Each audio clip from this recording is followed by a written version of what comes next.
بسم اللہ الرحمن الحمدللہ رب العالمین والصلاة والسلام علی سید المرسلین اما بعد فاعوذ باللہ من الشیطان الرجیم بسم اللہ الرحمن الرحیم صلی اللہ علی حبیبہ سیدنا محمد وآلہ وصحبہ وسلم۔ اس درود پاک کے بے شمار فوائد ہیں۔ اس درود پاک کو کثرت سے پڑھنے والے کو دین و دنیا میں کسی چیز کی کمی نہیں رہتی۔ سکون قلب کی دولت سے مالا مال ہو جاتا ہے، دشمن دوست بن جاتا ہے۔ اگر کوئی چاہے دل کی کدورت، کینہ، دل کا میل، بغض، حسد اور اخلاق رذیلہ دور ہو جائیں تو اس درود پاک کو کثرت سے پڑھیں۔ This درود has numerous benefits. There is no lack of anything in the religion and a word for reciter. Peace become rich with the wealth of the heart, and enemy becomes a friend. If anyone wants the darkness of heart, malice, anger, jealousy, dirt of heart, and ethical behavior get away, so recite this durood frequently.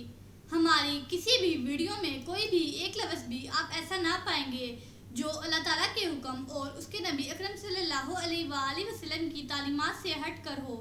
آپ سے گزارش ہے ہماری videos کو آگے share کریں، ہو سکتا ہے یہ عمل آپ کی اور ہماری نجات کا سبب بنے۔ بسم اللہ الرحمن الرحیم۔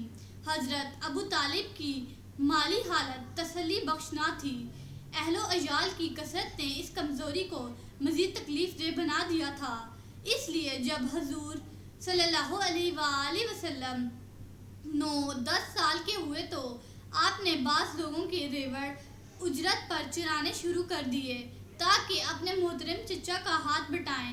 امام بخاری نے اپنے صحیح میں حضرت ابو ہریرہ سے روایت کیا ہے، قال رسول اللہ صلی اللہ علیہ وسلم ما بعث اللہ نبیا الا راعی غنام وقال له اصحابه وانت یا رسول اللہ قال وانا رأیتها لأہل مکہ بالقراريط۔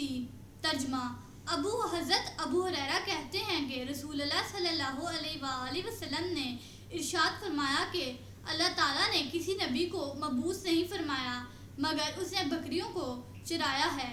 اصحاب نے عرض کی، یا رسول اللہ، کیا آپ نے بھی فرمایا کہ میں بھی قراریط کے عوض اہل مکہ کی بکریاں چرایا کرتا تھا؟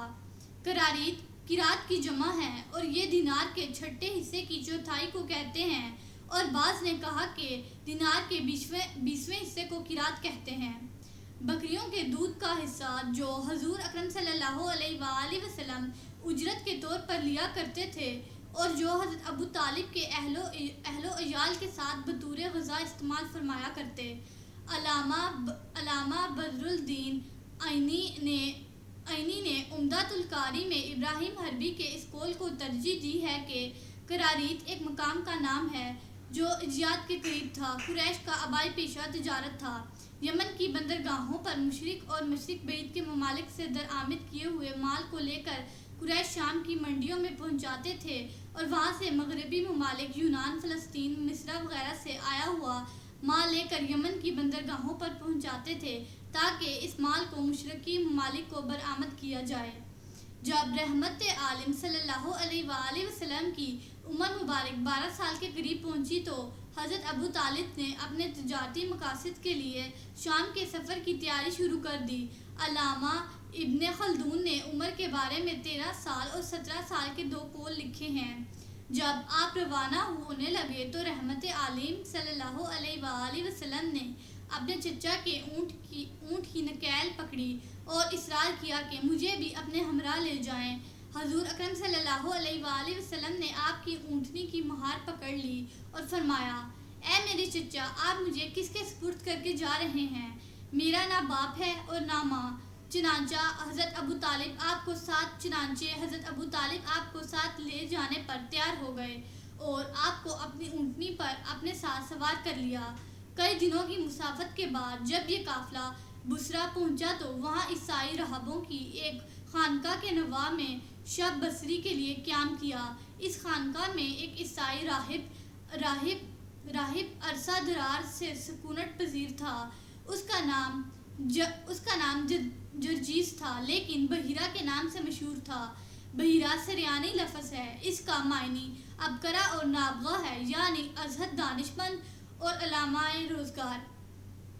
کہتے ہیں کہ حضرت عیسیٰ علیہ السلام کے حواریوں کو جو خصوصی علوم عطا کیے گئے تھے وہ نسلاً بعد نسلاً چلے آتے تھے، اور اس زمانے میں علوم کو امین یہی بحیرہ راہب تھا۔